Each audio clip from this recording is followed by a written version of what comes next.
अपना शरीर, अपनी बॉडी खुदाबंद के काम के लिए देते हैं। प्रार्थना भी एक काम है और सबसे उत्तम और बड़ा काम है।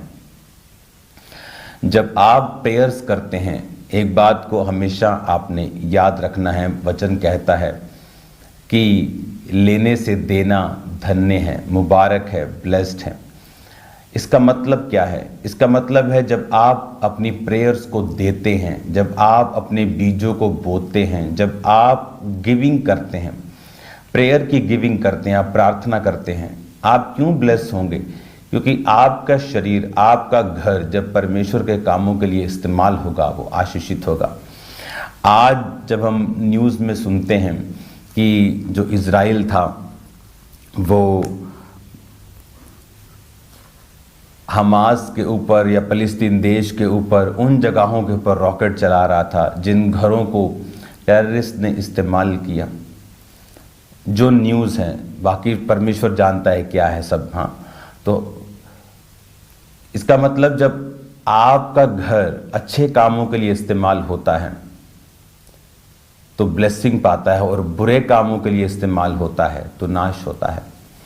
उसी तरह से आत्मिक दृष्टि में जब आपका जीवन, आपका शरीर जब परमेश्वर के कामों के लिए इस्तेमाल होता है, इसलिए मैं कहता हूं कि वो लोग बहुत बेचारे हैं और वो लोग बहुत पीछे रह जाएंगे जो परमेश्वर के भवनों के साथ जुड़े हुए नहीं हैं। जब आप परमेश्वर के भवन में जाते हैं, आप देखते हैं अपनी आंखों से, खुदावंद का रूह आपको टच करता है, आपको प्रेयर रिक्वेस्ट देता है, आपको प्रार्थना के बोझ देता है। आप ऑनलाइन बैठकर प्रार्थना के बोझ को इतना हासिल नहीं कर सकते। जब आप परमेश्वर के भवनों में होते हैं, आप बोझ को लेते हैं, और जब आप बोझ के साथ प्रेयर्स करते हैं और आपका घर परमेश्वर के कामों के लिए यूज़ हुआ, तो बाइबल कहती फिर वो आपके घर को सुरक्षित भी रखता है और ब्लेस्ड भी रखता है। यही रीज़न है जो लोग दूसरे लोगों के लिए प्रार्थना करते हैं वो लोग आशीषित रहते हैं। कई बार क्रूसेड्स पे हमने बहुत सी ऐसी टेस्टिमनी सुनी है जहाँ लोग दूसरों के लिए प्रार्थना कर रहे थे कि परमेश्वर अपनी बीमारी, अपनी ट्रबल को भूल के कि उसे हील करी, वो आया उसे हील कर, और परमेश्वर ने उनको भी हील किया और उनको जिन्होंने प्रार्थना की उनको भी चंगा किया। इसका मतलब ये वचन सच्चा है कि लेने से देना, यानी जब आप प्रेयर्स को बोते हैं, प्रेयर्स को देते हैं।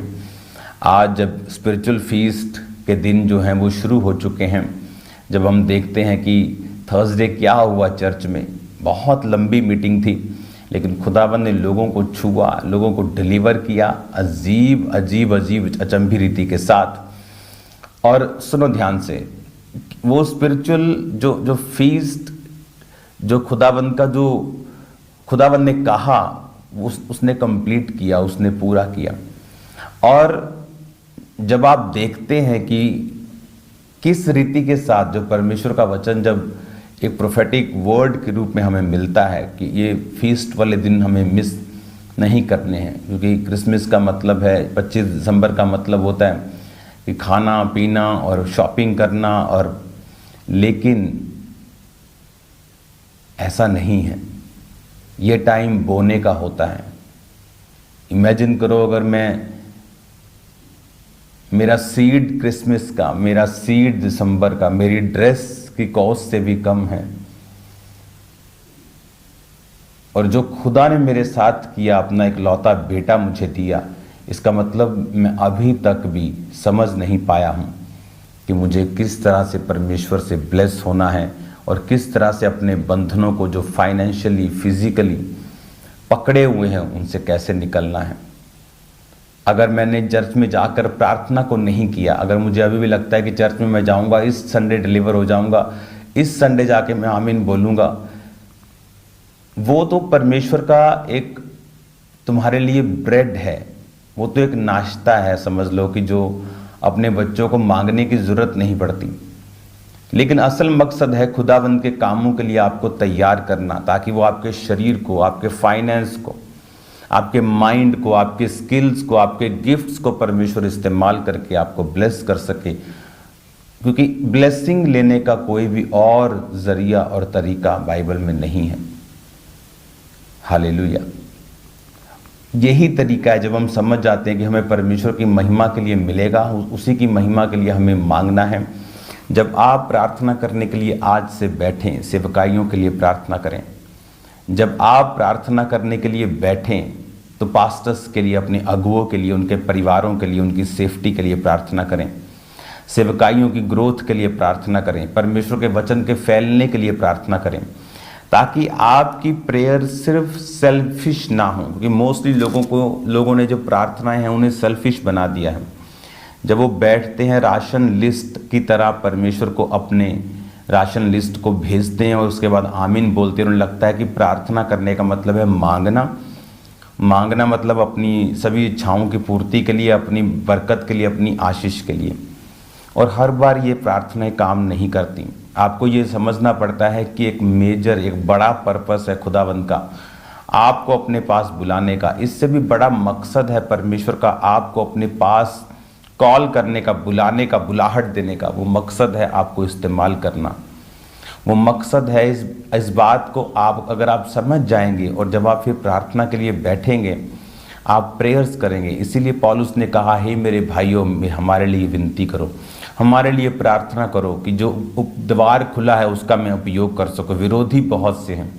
उसने हमेशा परमेश्वर के कामों के लिए कलीसिया को प्रार्थना करने के लिए कहा। उसने कभी नहीं कहा कि अपनी चंगाई के लिए इतनी प्रार्थना, क्योंकि पौलुस को मालूम था कि अगर आपको चंगाई चाहिए, आप प्रार्थना करेंगे, थोड़े समय के लिए फास्ट करेंगे, आप बिलीव करेंगे, वो आपको मिल जाएगी। लेकिन वो हमारा मेजर प्रेयर का पॉइंट नहीं है। हमारा प्रार्थना का पॉइंट हमारा देश है, हमारा शहर है, हमारे लोग हैं जो बचाए नहीं गए, आपके परिवार हैं जो बचाए नहीं गए, आपके अगुए हैं, आपकी चर्च है, आपकी चर्च की बिल्डिंग है। इस विषय में आपको प्रेयर्स करनी है। जब आप प्रेयर्स में देना शुरू कर देंगे, जब आप प्रेयर्स को करना शुरू कर देंगे, आप अगर देखेंगे तो अगर आप 90% क्रिश्चियन से बात करेंगे, ओके, खामरा चर्च को छोड़ दीजिए, 90% क्रिश्चियंस वो अपने पास्टर्स के लिए प्रेयर नहीं करते, अपनी चर्च के लिए प्रेयर नहीं करते, अपने देश के लिए प्रेयर नहीं करते। जब वो प्रेयर में बैठते हैं बस धन्यवाद धन्यवाद धन्यवाद धन्यवाद, और अपने लिए 2-4 चीज़ें मांगते हैं। आप मुझे आत्मा से भर दे, मुझे फलाने से भर दे, ढमकाने से भर दे, दैट्स इट। और कुछ नहीं उनको आता। मुझे ये वरदान से भर दे, मुझे पवित्र आत्मा से भर दे, मुझे ये फल से।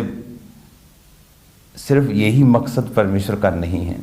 जब आप परमेश्वर से मांगेंगे अपने दूसरे लोगों के लिए, अपने शरीर को, अपने स्पिरिट को यूज़ करेंगे आप परमेश्वर के किंगडम को फैलाने के लिए, आप देखेंगे कि परमेश्वर आपको भरेगा भी, वो आपको इस्तेमाल भी करेगा, वो आपको ब्लेस भी करेगा। क्योंकि अब आपका जो शरीर है वो खुदावंद की महिमा के लिए इस्तेमाल हो रहा है। हालेलुया। आज के बाद जब आप प्रार्थना में बैठें, मेक श्योर आप दूसरों के लिए प्रार्थना करते हो, आप अपने अगुओं के लिए प्रार्थना करते हो, आप अपनी चर्च के लिए प्रार्थना करते हो, आप अपने अनसेव्ड परिवार के लिए प्रार्थना करते हो। प्रेयर एक वर्क है, एक काम है। ये एक काम है। जिस तरह संसारिक दृष्टि में जो लोग काम नहीं करते, पीछे रह जाते हैं, बाइबल कहती है आलस के कारण जो छत है वो चोती है, वो गिर जाती है। आलस एक पाप है, प्रार्थना एक काम है। ये कोई रिलीजियस पॉइंट ऑफ व्यू से इसे मत लें। प्रेयर इज ए वर्क, ये काम है। अगर आप काम नहीं करेंगे आप मजदूरी नहीं पाएंगे। आज के बाद जब आप प्रार्थना के लिए बैठें, इसको काम समझें, इसको काम समझ के करें। और जब प्रेयर पॉइंट, जब पवित्र आत्मा आपको देता है, जब आप पूरे कर लें, उसके बाद परमेश्वर की प्रेजेंस में बैठ जाएं। हर वक्त मांगने के लिए ना बैठें, बैठ जाएं और उसकी प्रेजेंस को सोखें, पवित्र वचन को पढ़ें, अपनी स्पिरिचुअल लाइफ पे कंसंट्रेट करें। आप सेम नहीं रहेंगे यीशु मसीह के नाम में। आमीन। आपका स्वागत है संडे कल। खुदावंद का आत्मा, मेरा बिलीव है स्पिरिचुअल फीस्ट के फर्स्ट संडे बड़े कामों को करने वाला है। मेरा बिलीव है कोढ़ी चंगे होंगे और लंगड़े चलाए जाएंगे और अंधे दृष्टि को पाएंगे। मेरा बिलीव है लोग बचाए जाएंगे, मेरा बिलीव है लोग नशों से आज़ाद होंगे। कल मैं स्पेशल प्रेयर करने वाला हूँ, खासकर नशे वाले लोगों के लिए, स्किन के रोगियों के लिए, हड्डियों के रोगियों के लिए। कल एक फीस्ट होगा जहाँ आप परमेश्वर के वचन को सुनेंगे और सेम नहीं रहेंगे। रोज़ की रोटी को कंटिन्यू वॉच करिए, इसे देखिए। और कल ले हैंड होगा, तो कल आपके घर की हर जीवित चीज़ चर्च में होनी चाहिए। आमीन। ले हैंड ज़रूरी है इन दिनों में, ताकि आप स्पिरिचुअली ग्रो हों, डिलीवर भी हों, साथ साथ हील भी हों। क्योंकि मैंने देखा है इन दिनों में आपकी स्पिरिचुअल ग्रोथ को, जब स्पिरिचुअल ग्रोथ होती है तो बहुत से रास्ते ओपन होते हैं। कई ब्लेसिंग्स ऐसी हैं जो बिना स्पिरिचुअल ग्रोथ के आपकी लाइफ में नहीं आती, आप जितना मर्जी प्रार्थना कर ले तब भी नहीं आती। God bless you all. कल समय पर आएँ, लड़े मत, आगे बैठने के लिए समय पर आकर स्पिरिट में रहें। जिस नुक्कड़ में भी आप बैठे होंगे खुदावंद का रूह आपको छुएगा। God bless you all. कल मिलते खुदावंद की प्रेजेंस में। आमीन।